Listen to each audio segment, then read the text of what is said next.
అయినప్పటికీ కూడా ఈ వ్యవహారం ఎందుకు ఇంత నాంచుధోరణి అవుతోంది?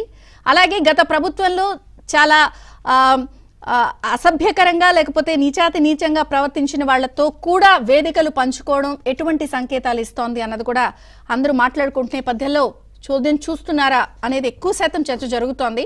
చర్చిద్దాం. మనతో పాటు జాయిన్ అయ్యారు టీడీపీ నుంచి, అలాగే గౌడ కార్పొరేషన్ చైర్మన్ గురుమూర్తి గారు, జనసేన నుంచి కోసింపూడి శ్రీనివాస్ గారు, రాజకీయ విశ్లేషకులు కార్తీక్. అందరికీ స్వాగతం. గురుమూర్తి గారు, మీతో ప్రారంభిస్తాను. సరే, ముందు చర్యలు లేవు, ఎందుకు లేవు, ఇవి ఆ పాయింట్ మాట్లాడుకునే ముందు గత ప్రభుత్వంలో చంద్రబాబు గారు కానీ లేకపోతే కేవలం జగన్ గారి కళ్ళల్లో ఆనందం కోసమే అన్నట్టుగా మీ అధినాయకుడిని కానీ పవన్ కళ్యాణ్ గారిని అనరాని మాటలు ప్రసారం చేయలేని అనలేని ఇలాంటి దుర్భాషలాడిన వ్యక్తితో వేదిక పంచుకోవడం విషయంలో కూడా కార్యకర్తలు ప్రజల నుంచి వస్తున్న వ్యవహారాన్ని మీరు గమనిస్తున్నారా? సరే, నిన్న ప్రెస్ మీట్లో పెట్టి వివరణలు ఇచ్చినప్పటికీ కూడా మీరు ఉన్నట్టున్నారు ఆ కార్యక్రమంలో, చెప్పండి.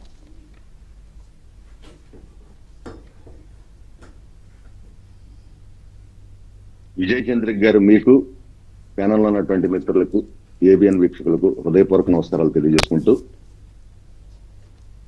మొన్న ఆదివారం నాడు ఏదైతే ఉమ్మడి కృష్ణా జిల్లా నూజివీడులో జరిగినటువంటి డాక్టర్ సర్దార్ గౌతులచ్చన్ గారి విగ్రహావిష్కరణ కార్యక్రమం ఉందో, మరి ఆ కార్యక్రమానికి సంబంధించి ముఖ్యంగా ముందుగా నేను లచ్చన్న గారి గురించి ఒకే ఒక్క నిమిషం చెప్తాను.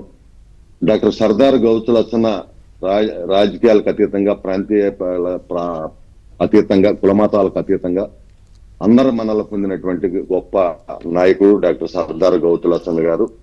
తన గురువు గుంటూరులో ఓడిపోతే తను శ్రీకాకుళంలో గెలిస్తే తీసుకెళ్లి నిలబెట్టి ఒక్కరోజు కూడా పార్లమెంట్కి వెళ్లకుండా గురువుని నిలబెట్టి పార్లమెంట్కి పంపిన గొప్ప నాయకుడు డాక్టర్ సర్దార్ గౌతులచ్చన్న గారు.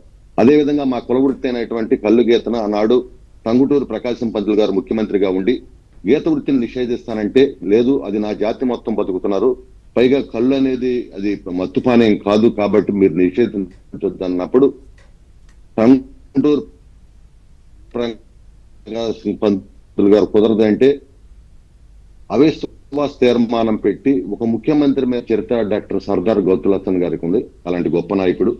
మేము అనేక సంవత్సరాలుగా ఆయన యొక్క విగ్రహాలు కార్యక్రమాలు పెట్టేటువంటి సందర్భాలు మనం చూస్తా ఉన్నాం. ఇక్కడ ఏంటంటే ఎక్కువగా ఈ కార్యక్రమాలన్నిటి కూడా సంఘం ద్వారానే చేస్తూ ఉంటారు. పార్టీలకి ఏం సంబంధం ఉండదు, సంఘం ద్వారా చేస్తూ ఉంటారు. ఎందుకంటే 2008లో కూడా ఆనాడు ఉమ్మడి కృష్ణా జిల్లా మచిలీపట్నంలో ఆ రోజు గవర్నర్ గా ఉన్నటువంటి ఎన్డీ తివారీ గారిని తీసుకొచ్చి ఆనాడు ఎంటైర్ కాంగ్రెస్ పార్టీ, అదేవిధంగా తెలుగుదేశం కృష్ణా జిల్లా ఉన్న మొత్తం కూడా ఆనాడు కొనకళ్ళ నారాయణరావు గారి ఆధ్వర్యంలో కింజరపు ఎర్రవనాయుడు గారు ఈ కార్యక్రమాన్ని ఆ రోజు నిర్వహిస్తే, ఆ రోజు చాలా మంచి పేరు ప్రఖ్యాతులు వచ్చి ఆ తర్వాత నారాయణరావు గారిని ఎంపీగా కూడా చేయటం జరిగింది. ఎందుకంటే ఆ రోజు మెచ్యూరిటీ పాలిటిక్స్ ఉండే. ఎందుకంటే రాజకీయాల్లో ఒక పద్ధతి క్రమం, ఎందుకంటే ఎవరి సిద్ధాంతం వాళ్ళు పోరాటం చేస్తారు. కానీ ఇక్కడ దురదృష్టవశాత్తు ఏమైందంటే జగన్మోహన్ రెడ్డి వచ్చిన తర్వాత ఒక దుర్మార్గం, ఎందుకంటే కక్షలు, కార్పణ్యాలు, అసలు రాజకీయాలను భ్రష్టు పట్టించినటువంటి దుర్మార్గుడు జగన్మోహన్ రెడ్డి గారు. అందులో భాగంగానే మీరు చెప్పినట్టుగా జోగి రమేష్ కూడా ఆనాడు మా నాయకుడు. ఎందుకంటే మాకు చంద్రబాబు నాయుడు గారు దేవుడితో సమానం.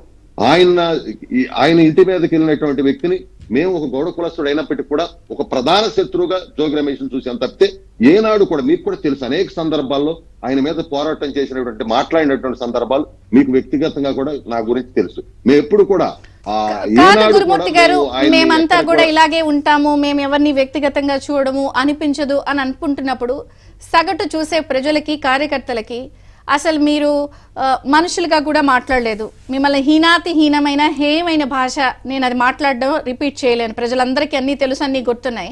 అలాంటి వాళ్ళతో మేము స్టేజ్ వేదిక పంచుకుంటున్నప్పుడు మీకేం అనిపించలేదా? అరే ప్రజలకు తప్పుడు సంకేతాలు వెళ్తాయేమో, అరే మనకు కొంచెం వివరణ ఇవ్వాలి, జాగ్రత్తగా ఉండాలని ఉండలేదా? ఇప్పుడు ఇక్కడ ఏం జరిగిందంటే జనరల్ గా ఏం జరిగిందంటే, మాకు సంఘం తరపున ఇచ్చినప్పుడు వచ్చి మామూలుగా చెప్పి వెళ్ళిపోతా ఉంటారు. జనరల్ గా ఏంటంటే వాళ్ళు పాంప్లెట్ వేసుకుని తర్వాత పంచుకుంటారు. సరే మనకు చెప్పారన్న ఉద్దేశంతో అక్కడ ఒక కమ్యూనికేషన్ గ్యాప్ వచ్చింది. అంతకు తప్పితే అలాంటి వ్యక్తితో కూర్చోవాలని మేము ఎవరూ కూడా అనుకునేటువంటి మనుషులం కాదు, ఎప్పుడు కూడా జరగల. ఇది మొదటిసారిగా ఈ విధంగా జరిగింది. ఎందుకంటే అది కూడా సంఘం తరపున చేసిన కాబట్టి భవిష్యత్తులో ఈ రకమైనటువంటి విధానాన్ని మేము ఎప్పుడు కూడా దాని పొరపాటును కూడా చేయం. ఎందుకంటే మళ్ళీ చెబుతున్నాం, చంద్రబాబు నాయుడు గారి కోసం మేము ప్రాణాలు ఇస్తాం. ఇదే ఇదే మీరు జోగిరమేష్ ప్రాణాలు గారిని అనేక ఇస్తారు, ఆయన సందర్భాల్లో ప్రాణాలు నేను ఫైట్ చేసి తీసేయమన్నాడు ఒక దశలో, గుర్తుందో లేదో మీకు. అది అవునమ్మా, అందుకని ఆ రోజు కూడా మేము అట్లాగే ఉండాం. మేము కూడా అట్లా పోరాడామని చెప్పి గన్నవరం కేసులో మమ్మల్ని తీసుకెళ్లి జైల్లో పెట్టినటువంటి సంఘటన కూడా మీ అందరికి కూడా తెలుసు. మేము ఒకటే మనవి చేస్తా ఉన్నాం, ఇంకా భవిష్యత్తులో ఇలాంటి పొరపాటు ఎక్కడ కూడా జరగకుండా వాళ్ళు సంఘ పరంగా మరి మా పరంగా పార్టీ పరంగా మేము చూసుకుంటాం. ఎందుకంటే గౌతులచ్చన్ గారు ఒక మహనీయుడు, అలాంటి వ్యక్తిని ఈ విధంగా ఈ సంఘటనలు ఈ విధంగా రావటం మాకు చాలా బాధగా ఉంది. మరి ఎవరైతే మరి మనోభావాలు ఎవరైతే బాధపడతా ఉన్నారో మేమందరం కూడా వాళ్ళకి, ఎందుకంటే దీన్ని మరల భవిష్యత్తులో పొరపాటును కూడా ఈ సంఘటన జరగనేము. ఎందుకంటే దయచేసి అందరికి కూడా మేము ఒకటే రిక్వెస్ట్ చేస్తున్నా, ఇంతటితో దీన్ని, ఎందుకంటే పెద్ద ఒక మహానాయకుడు, జాతీయ నాయకుడు, మరి స్వతంత్ర సమరయోధుడు, అలాంటి వ్యక్తిని ఈ విధంగా ఇచ్చేయటం మాకు చాలా బాధ అనిపిస్తుంది. జరిగిన సంఘటన కూడా మేము చింతిస్తున్నాం. భవిష్యత్తులో ఎందుకంటే ఇలాంటివి జరగదని కూడా నేను మనం చేసుకుంటున్నాను. దీన్ని ఓకే, ఆ విషయం సరే. ఇప్పుడు ఇంకొక విషయాన్ని వద్దాము, ఇంకొక విషయంకి వద్దాం. సరే, అది జరిగింది, మీరు వివరణ ఇస్తున్నారు, సరే చూస్తున్నాం. నేను అనేది ఏమిటంటే, గత ప్రభుత్వ హయాంలో మీ పార్టీ నాయకులు